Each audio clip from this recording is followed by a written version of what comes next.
Hey everybody. Another frustrating day. However,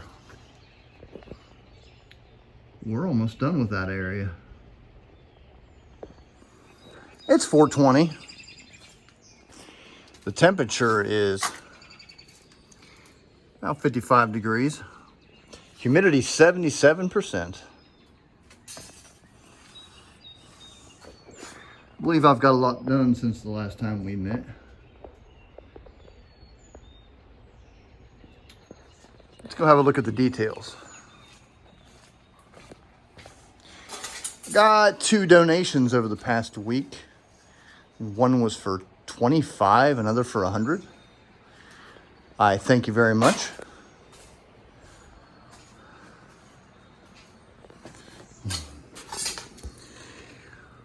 And there she is.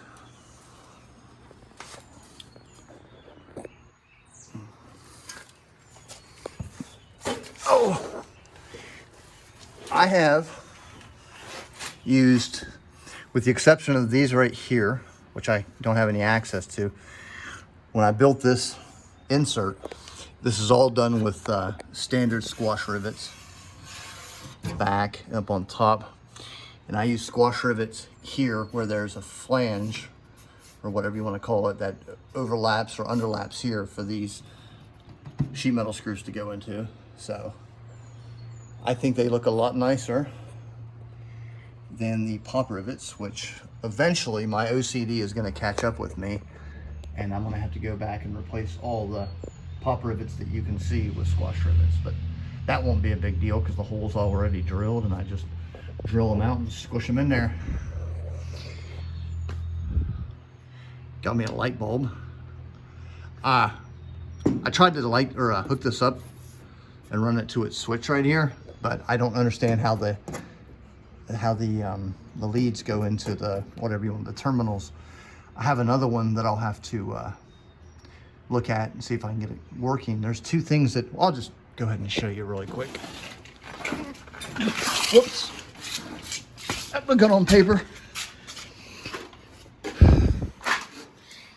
These here, there's one on either side. I assume one's a positive and one's a negative, or vice versa. And they got these caps that screw into there, and then like some plastic like insulators or something that go in there. And I think they compress the wire. I tried that, but it didn't work. I'll figure it out. At least you can get an idea of what it looks like back here now that everything's all sealed up. There's the path for the big bundle of wires. It's going to come down through here and through there and go up into the back there.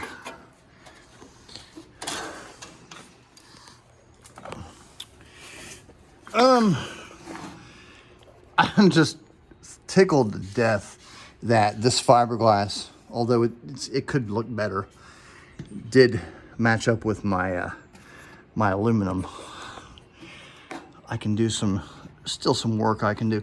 I'm not thrilled with that curve right there. Probably I'm either going to cut that out or put some Bondo on there. That's pretty dang close to the way the real aircraft looks. There's a few things that, because I was flying kind of blind. I mean, I didn't have any templates or gauges or anything to work off of, just pictures. But it's pretty dang accurate. I mean, it's really, is that right there? I don't like that. And that pinch right there, I'm not thrilled about, but we'll see how I feel about it. Something I've learned recently, I've been looking at this picture of this that I took on the real airplane, and there's snap fasteners. It was like 1, 2, 3, 4, 5, 6, 7. And I said, huh, what are those all about? Well, then I realized, I've been looking up here on these, the vents for the clear vision, that there's also snap fasteners up there. There's like 1, 2, 3, 4, 5, 6, 7. So what that's got to be is because everything on the B-36 flight deck was covered up by something. It's got to be some kind of a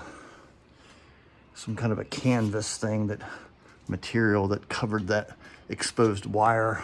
Actually, because this will be the fiberglass or whatever I use up here. So the big bundle, it becomes exposed here. So that covering will have to go like that to there. And then this will be the wire. And then it goes up just like that, boom, into the big AN connectors. I'm happy this is done. I'm happy this is pretty much out of my way. Like I said, that's fiberglass too. That's crazy. I got a little bit of work to do, but we'll get there. There's some of the details. I need to figure out exactly how big this hose is. I think this is 1/2 inch tubing. I think it's 2 inches, but we'll figure it out. I don't know if it's standard stuff that they used or something Convair had ordered from a vacuum cleaner company. I don't know. Nothing surprises me. Really looking forward to making these parts. Just these. Well, I have to make the die set in order to make the very thin aluminum coverings for every one of these lateral frames. Because they go like this. If the cross section of the frame is like that, it's got these 2 wings, and those wings allow for the weather stripping. It's actually C-channel to be stapled to those wings all the way around every one of these dang windows. So I'm gonna have to manually drill, if there were aluminum up here, drill for a staple, drill, all the way around, and put that C-channel in there for probably 1/8 inch plexi. And then when that C-channel's up there, I can pop that panel in there. Those are for the internal clear vision panels, of course. And they're on that one, and then all of these. So there's a lot of work just for that right there, but I'm looking forward to getting there. Tomorrow, I'm going to make the I-beams for the flight deck floor. The flight deck beams are 8 inches tall.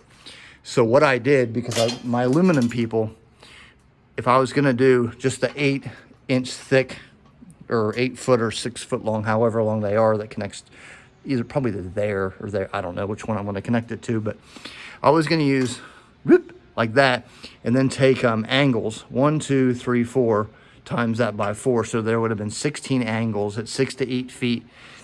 And just for those angles, it was $400 for 16 gauge aluminum. I said, no way. So what I'm gonna do is I got these things cut to 10 and a half inches. So that'll allow me to bend over on the sheet 1 inch, well, I'm sorry, because it'll be 2, 4, 6. So just one would be bend here, 8 inches, bend here, and there's a little bit of I don't know what you call it, but on the airplanes, instead of having just a straight bend like that, it goes like that, and there's a little itty bitty bend right there. So I've got enough to do all that. And over there, I got my I-beams that are 8 feet long, so I can screw them together and then bend and get those in there. But I think what I'm gonna do first, because I gotta have a roadmap, I gotta have a target. I'm going to build the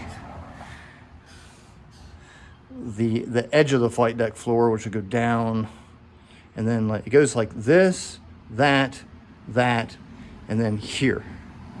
So I'm going to build all that first, and because with the Clecos, I'll be able to take it off.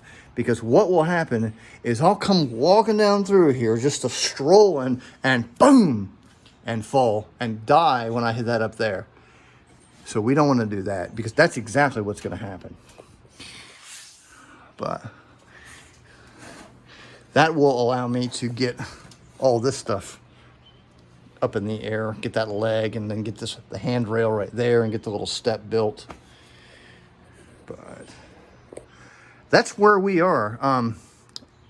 This is not completely done. There's still some details that I need to iron out. Like these fasteners here should be up here a little bit, and there's like a strip of metal here, just stuff like that. Things that I notice when I'm trying to really digest the big picture. There's some little things that I miss. Of course, that sometimes comes back to bite me, but it is what it is. I'm happy. I'm really happy with that, and now that that's out of the way. Because now you get the whole B-36 walk into, step up experience right there.